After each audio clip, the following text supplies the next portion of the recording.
Radio C4. Conectando y comunicando al cuerpo de Cristo.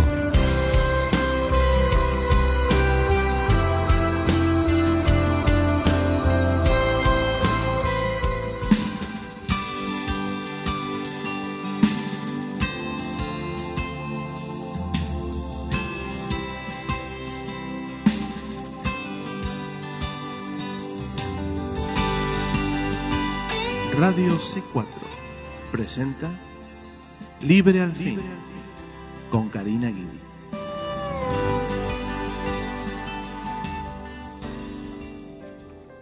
Que el Señor les bendiga, queridos hermanos, hermanas en Cristo, familiares y amigos que nos oyen hoy en otro programa de Libre al Fin. Y por la gracia y la misericordia de Dios, hoy tenemos otro día más que podemos estudiar juntos la palabra de Dios. Así que vamos a seguir estudiando este profeta menor, Jonás, y después de Jonás vamos a pasar al profeta Nahum, porque aunque tenemos en los libros Jonás, Miqueas y después a Nahum, pero fíjese que Jonás y Nahum fueron dos profetas que tuvieron básicamente el mismo llamado. Los dos vienen de la misma región, del mismo distrito, de Nazaret. Los dos pertenecían al reino del norte. Recuerde que habían dos reinos, el reino del norte y el reino del sur. El reino del sur conformaba las tribus de Judá y Benjamín, y llevaba el nombre de la tribu mayor, que es la de Judá. Y entonces tenemos el reino del norte, que eran las otras 10 tribus. También conocida como Efraín. Cuando usted lee en la palabra Antiguo Testamento, dice Efraín, se refiere a Israel, al reino del norte. Cuando dice Judá, está hablando del reino del sur. El reino del norte cayó y fue, destruido, vamos a decir, primero, y unos pocos cientos de años después, el reino del sur también, lamentablemente, siguió el mismo ejemplo. Entonces, por eso estos dos profetas, Jonás y Nahum, ellos profetizaron en contra de esta ciudad, de Nínive. Primero fue Jonás. Vemos que hubo éxito realmente en este ministerio de Jonás, a pesar de todas las inconvenientes, el Señor interrumpiendo la desobediencia de Jonás, la verdad, por misericordia y por misericordia de Jonás, y también el Señor por misericordia de esos ninivitas, a pesar de que era un pueblo malvado, un pueblo sangriento, un pueblo extremadamente cruel. Pero el Señor envía a Jonás, un gentil, quiero decir, a un pueblo gentil, un hebreo predicándole a los gentiles. Esto es maravilloso, hermanos, porque la verdad es que este es el propósito, este siempre fue el propósito de parte de Dios para el pueblo hebreo, para el pueblo de Israel, en el que ellos debían ser la nación líder sobre la faz de toda la tierra, y ellos debían ser los evangelizadores, ellos debían ser aquellos que predicaran a todos los pueblos, a todas las naciones gentiles, que Jesucristo es el Señor. No fue así.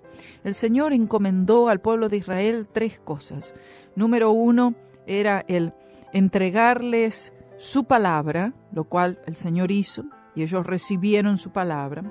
Segundo, era el recibir, o más bien que por medio de ellos viniera el Salvador, el Redentor del mundo. Bueno, Jesucristo vino por medio de este pueblo, pero también la otra misión era el evangelismo mundial, y ellos no cumplieron en esta tarea. Y aún ellos rechazaron y crucificaron a su Mesías, al Redentor del mundo, el Señor Jesucristo. Y a partir de allí empezaron a vivir todo tipo de dificultades, de problemas, de persecución, de oposición, todas las naciones en contra de esta, gran sufrimiento, muchísima sangre derramada, el holocausto mismo, todo debido al rechazo del Señor Jesucristo. Amén. Jonás predica a este pueblo gentil lo cual es un tipo de el llamado del Señor Jesucristo a todo el mundo. La palabra del Señor dice, porque de tal manera amó Dios al mundo, o sea, judíos y gentiles. Y ahí tenemos entonces la prefigura de la voluntad del Señor en salvar también al pueblo gentil, es decir, a todas las naciones de la tierra, no solamente al pueblo judío. Vino inicialmente a su pueblo le rechazó. Este es el olivo verdadero, y nosotros que por supuesto pertenecemos a lo que serían el injerto, hemos sido injertados, gloria al Señor, de una manera milagrosa, poderosa, y entonces podemos también recibir la gracia del Señor y su salvación. Nahum, unos 150 años después de los acontecimientos aquí en Jonás, también es enviado a predicarle a este pueblo, pero ya en esta situación, en ese momento, no hay vuelta atrás. En el tiempo de Jonás, el Señor dice, en 40 días voy a destruir Nínive. Ahora, en ese momento, el Señor advierte a este pueblo a través del profeta. El profeta, bueno, luego que por supuesto se arrepiente y entonces el Señor lo rescata, él vuelve al punto de partida, por segunda vez le dice, levántate, Jonás, y ve a Nínive para predicar en contra de ella, luego para predicar en ella, él va, predica y va por todas las calles, por todo lugar, diciendo, en 40 días Nínive será destruida. El temor de Dios se apodera de los corazones de todos, de los pequeños, de los grandes, de los reyes. Llega al mismo rey, llega absolutamente a todos esta palabra, y el pueblo entero se arrepiente, completo, un milagro poderoso, una unción poderosa del Espíritu Santo. Esto lo que hizo fue que detuvo el juicio del Señor, que era inmediato, 40 días. Amén. Entonces, en 40 días, esos 40 días, no sé por cuántos días o cuánto tiempo le llevó a Jonás esparcir este mensaje, cuánto tiempo él estuvo predicando constantemente este mensaje, pero él contaba que eran 40 días, entonces quizá por no sé, una semana, 2, lo que hubiera sido, que él estuvo continuamente predicando esto. El pueblo se arrepiente. Jonás luego sube allí, se recuesta debajo de una calabacera. El Señor le enseña una gran lección allí. La lección era, yo puedo bendecir y yo puedo maldecir también. Yo puedo levantar y yo puedo humillar. Gloria a Dios. Yo salvo a quien quiero salvar. Aquel que se arrepiente, y cree en mí, será salvo. Y no hay nada que Jonás pueda hacer al respecto. Jonás se enoja, Jonás está apesadumbrado, porque él ya sabía que el Señor salvaría a ese pueblo, cuando en realidad el pueblo de Israel quería destruir a los ninivitas, porque eran de gran problema para ellos. Nínive era la capital de Asiria, el gran imperio predominante en el mundo de aquel entonces. Y ellos eran de gran estorbo, de gran problema. Eran un pueblo tan cruel, tan sangriento, asesino, malvado, que era el terror de todos.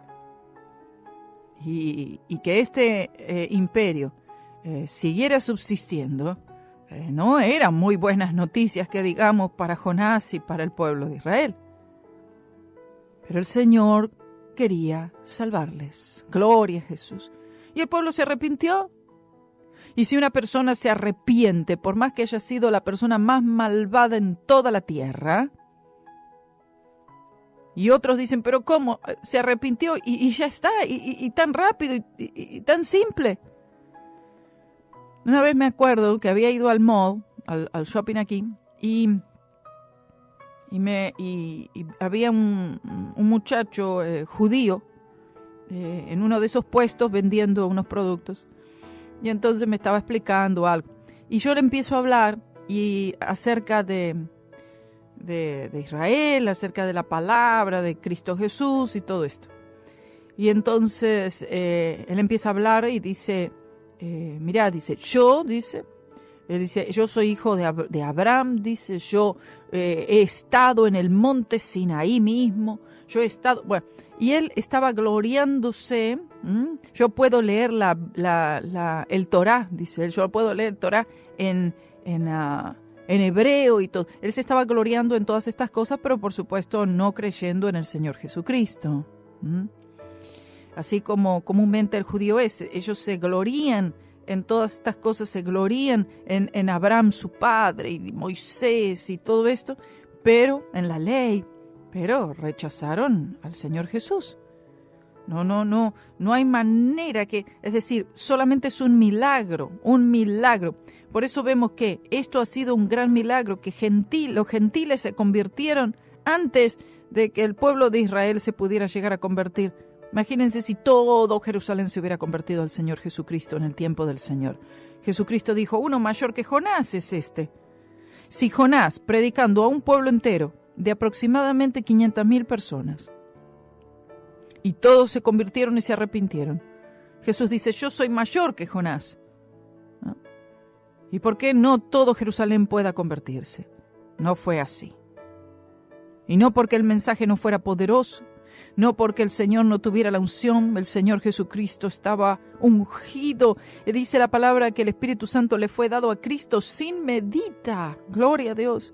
Un gran poder, una gran unción, gran autoridad, denuedo, sabiduría, todo sobre la vida del Señor Jesucristo cuando hablaba, cuando ministraba, cuando contaba las parábolas, al tocar, al sanar.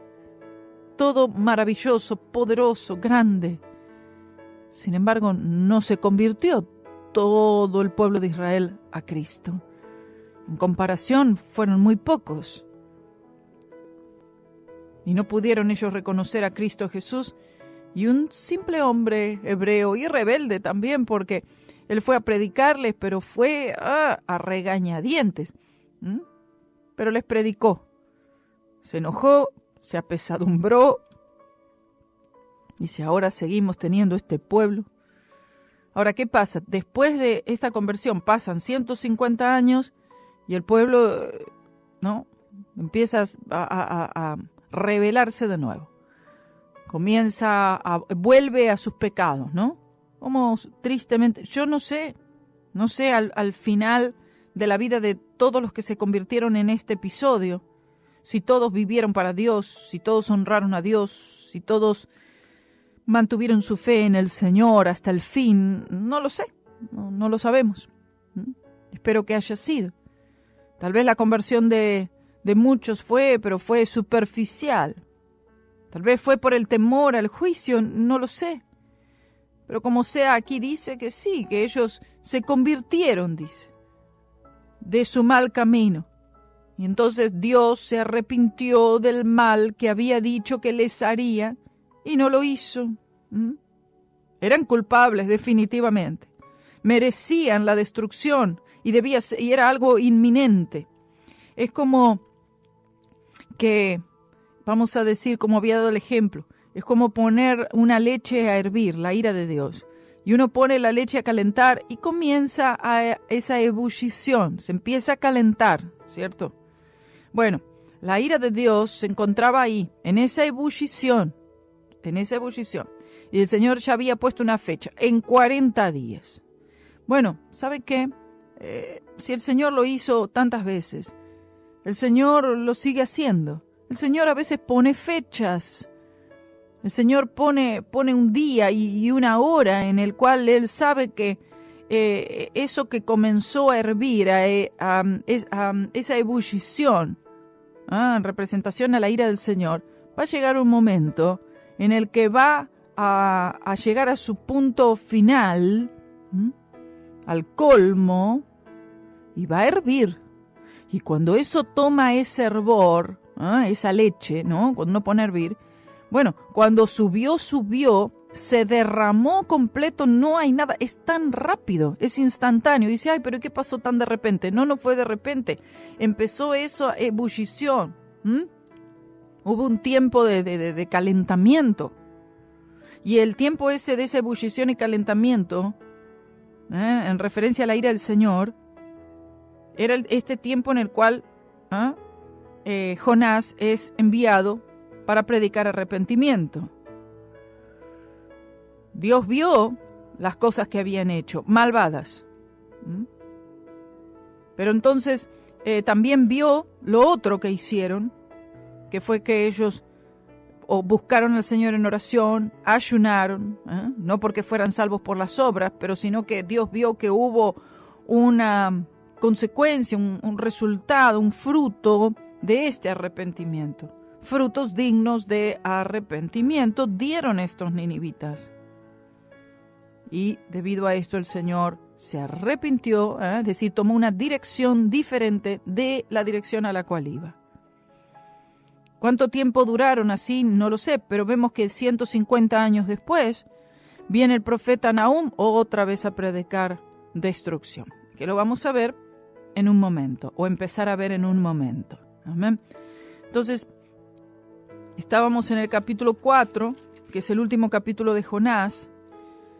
Aquí empezamos a ver el descontento, el enojo, la queja de Jonás, debido a que el Señor había salvado a este pueblo. Y él pensó, todos mis conciudadanos no van a estar contentos de que yo les prediqué y que este pueblo se salvó. Pero no debía importarle a Jonás lo que pensaran sus conciudadanos. El Señor le enseña una lección a Jonás a partir del versículo 4 hasta el final del libro. Empezamos a leer y dice así la palabra del Señor. Y el Señor le dijo, ¿haces tú bien en enojarte tanto? O sea, independientemente de la actitud de Jonás, el trato del Señor al profeta, como siempre, era con ternura. El Señor le pide considerar si su enojo es razonable. Y salió Jonás de la ciudad y acampó hacia el oriente de la ciudad y se hizo allí una enramada y se sentó debajo de ella a la sombra hasta ver qué acontecería en la ciudad. Entonces vemos que todavía evidentemente faltaban tiempo para que se cumplieran esos 40 días que inicialmente el Señor había dicho que destruiría la ciudad. Ya el Señor se había arrepentido, no la destruiría, pero Jonás todavía pensaba, quizás todavía sí el Señor la destruya. Se sentó allí para observar.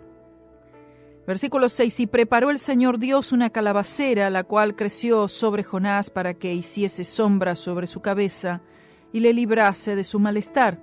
Y Jonás se alegró grandemente por la calabacera. Dice que declara la misma acción como el Señor preparó un pez, ahora el Señor prepara una calabacera y luego el Señor prepara un gusano y el Señor prepara el viento del este. El Señor le estaba diciendo, mira, Jonás, Él es el que orquestra todas las cosas. Pero al venir el alba del día siguiente, Dios preparó un gusano, el cual hirió la calabacera y se secó. Vemos que las emociones religiosas, que son personales y no del Espíritu Santo, pueden ser fácilmente afectadas por la provisión o pérdida de las comodidades materiales, porque tales en realidad no son de fe. Por lo tanto, ahora el Señor preparará un gusano para herir la calabacera. El Señor está enseñándole al profeta que Él puede dar y Él puede quitar. Y aconteció que al salir el sol preparó Dios un viento del oeste con calor abrasador. Están viendo esta secuencia. Dios preparó un pez, Dios preparó una calabacera, Dios preparó un gusano, Dios preparó el viento del este. Oh, bendito sea el nombre del Señor. Esto debería enseñarnos, hermanos, temor de Dios. Dice, no, pero si total, mire, yo estoy viviendo como me da la gana, insistiendo en el pecado, en la desobediencia, y no pasa nada. No pasa nada. No pasa nada hasta que un día pasa. No viene el juicio a veces tan rápido o inmediatamente, pero cuando llegó, llegó. Cuando la leche hirvió, no hay nada que la pare, ¿cierto? Ya se derramó, es instantáneo, es de repente. Mientras tanto, está en esa ebullición, está ahí calentando. Pero cuando eso sube y llega a su colmo, ¿sabe qué? No hay nada que pare, no hay nada que detenga la ira del Señor. Mediten esto. Estamos hablando de los impíos, pero también del pueblo del Señor. No, mira, si yo sigo insistiendo y no está pasando nada, se ve que no, le pedí al Señor, perdóname, Señor, y el Señor puede arrepentir, y muchas veces aún así tenemos que pasar por el castigo del Señor. Dice, no, el Señor no castiga. Mire, sí, el Señor sí castiga, hermano. Y hiere, y azota, dice, al que llama hijo. Entonces vemos que él pudo haber estado en Nínive regocijándose con el pueblo. Oh, miren ahora, queridos hermanitos en Cristo. Y uno diría, bueno, a ver, Jonás vio, se arrepintieron y haberse quedado allí en ese pueblo, es cierto, regocijándose con los ninivitas. El Señor les ha salvado. Oh, déjenme decirles lo que la palabra del Señor dice, haberles enseñado, ¿no? Evangelizado, o sea, discipulado un poco. No. Él está sentado afuera del desierto, queriéndose morir. La obstinación es algo satánico. Por lo tanto, el Espíritu Santo usará todo para quitar de nosotros este mal, la justicia propia. A esta gente, ¿cómo se va a merecer que Dios los salve? Alguien ha dicho bien de nosotros, el Señor murió en el Calvario no solamente para salvarnos del pecado, sino también para salvarnos de nosotros mismos. Entonces dijo Dios a Jonás, ¿tanto te enojas por la calabacera? Y él respondió, mucho me enojo, hasta la muerte. Oh, bendito Señor. Es bien asombroso cuando uno comienza a tomar nota de la variedad de nombres usados del Señor en estos pasajes. La producción de la calabacera se atribuye a Jehová Elohim, que es un nombre compuesto que sirve para señalar la transición de Jehová en el versículo 4 a Elohim en los versículos 7 y 8. Jehová, quien responde a la queja del profeta, en el versículo 4, prepara esta planta como Elohim, el creador, y el gusano como a Elohim, que significa el Dios personal. Del mismo modo, Elohim, el gobernador de la naturaleza, envía el viento del este para corregir la impaciencia del profeta. En el versículo 10, Jehová resume la historia y enseña la lección que se debe aprender de todo esto. A pesar de la actitud del profeta, el Señor continúa siendo paciente con él. ¡Qué maravilloso Señor al cual servimos! La palabra del Señor dice que Él es lento para la ira. Como vemos esta lentitud que tiene la ira del Señor, pero la ira del Señor existe, es real, pero es lenta. Nos dice es lenta, sí, y Él es grande en misericordia. Pero entendiendo también que el que la ira del Señor sea lenta no significa que no llegue. Dice, el Señor es lento para la ira, pero es lento, será lenta. Dice, no, pero no está pasando nada, no hay juicio, no hay reprensión, porque es lenta. Es por eso, hermano. Es porque es lenta. No he sido disciplinado, no he sido reprendido. Tal vez no inmediatamente, porque es lento para la ira. Es grande en misericordia, pero en algún momento la ira de Dios llega a su cúspide y no hay nada que la detenga. Y dijo el Señor, ¿tuviste tú lástima de la calabacera, en la cual no trabajaste, ni tú la hiciste crecer, que en espacio de una noche nació, y en espacio de otra noche pereció? Es decir, algo insignificante, ¿no? en la cual no trabajaste ni tú la hiciste crecer, se refiere al profeta que no tiene ninguna inversión en esa planta, pero aún se aflige por haber perdido la calabacera, porque representaba una pérdida para él personalmente, es decir, era algo que me satisfacía a mí, era algo que me convenía a mí, era algo que me contribuía a algo, a mí me daba sombra, me daba todo esto. Y como la perdí, y era algo que me daba beneficio, placer, entonces ahí se aflige, ahí se enoja. El versículo 11, que es el último, dice: ¿no tendré yo piedad de Nínive, aquella gran ciudad donde hay más de 120,000 personas que no saben discernir entre su mano derecha y su mano izquierda, y muchos animales? Y termina Jonás con una pregunta de parte del Señor, y Jonás, evidentemente, en silencio. Porque cuando Dios habla, hermanos, oh bendito sea su nombre, dice la palabra del Señor que todo hombre cierre la boca, que todo hombre calle.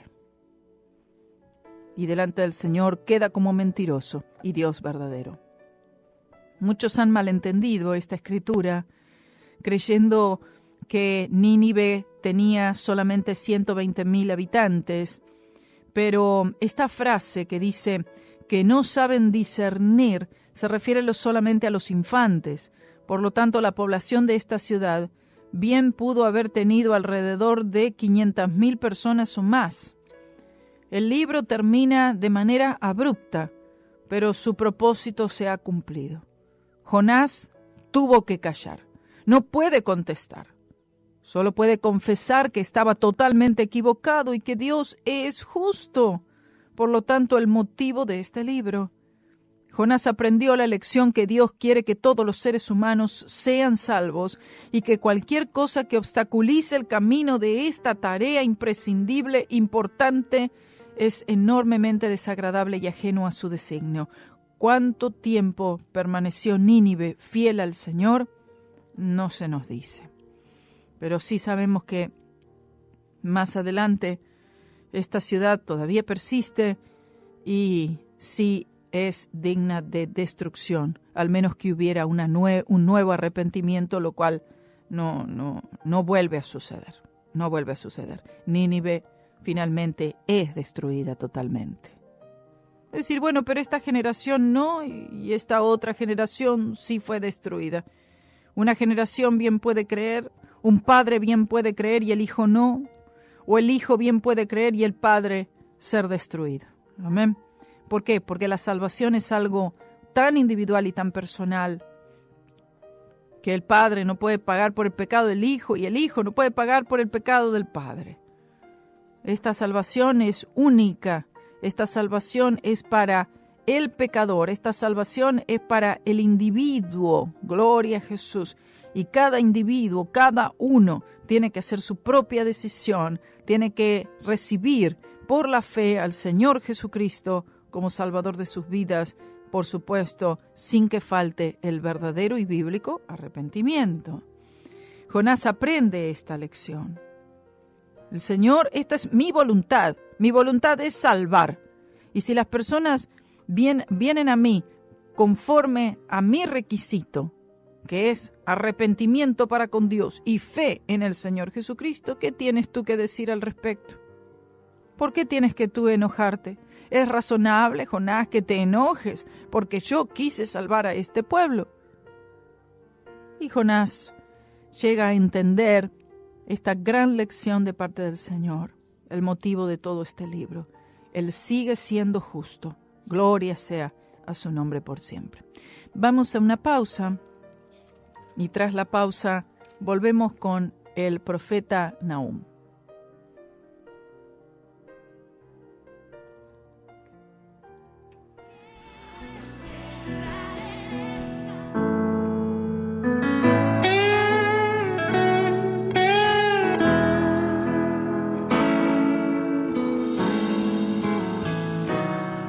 No se pone vino nuevo en odres viejos, y no se pone una lámpara en el suelo. cielo. Hijo mío, tu obediencia es lo que quiero, y que camines en el reino de los cielos. No se pone vino nuevo en odres viejos, y no se pone una lámpara en el suelo. Hijo mío, tu obediencia es lo que quiero, y que camines en el reino de los cielos. Vino nuevo en odres nuevos.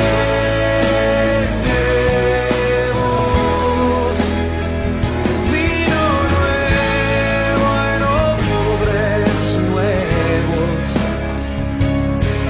Tu presencia en mí yo llevo. Él me ha dado todo lo que necesito para reflejar su gloria en todo sitio, y para usar la autoridad que Él me ha otorgado por la victoria que Él ganó sobre el pecado. Él me ha dado todo lo que necesito para reflejar su gloria en todo sitio, y para usar la autoridad que Él me ha otorgado por la victoria que Él ganó sobre el pecado.